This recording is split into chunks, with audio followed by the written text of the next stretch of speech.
గత కొద్ది రోజులుగా సమగ్ర శిక్ష అభియాన్ ఉద్యోగులు నిరసన వ్యక్తం చేస్తున్నారు. అయినప్పటికీ ప్రభుత్వం స్పందించకపోవడం బాధాకరం.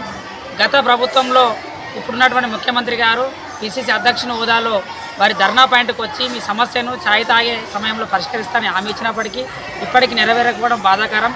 అదేవిధంగా వాళ్ళ మేనిఫెస్టోలో వాళ్ళ సమస్యలు పరిష్కరిస్తానని పెట్టడం జరిగింది.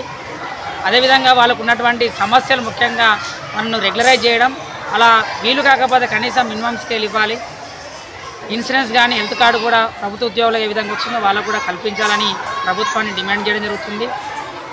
అనేక మంది ఆ ఉద్యోగులు అనేక రకాలుగా ఇబ్బందులు పడుతున్నారు కాబట్టి ఇప్పటికైనా ప్రభుత్వం స్పందించి వాళ్ళకు రావాల్సినటువంటి సౌకర్యాలు కల్పించాలి, వాళ్ళ సమస్యలు పరిష్కరించాలి.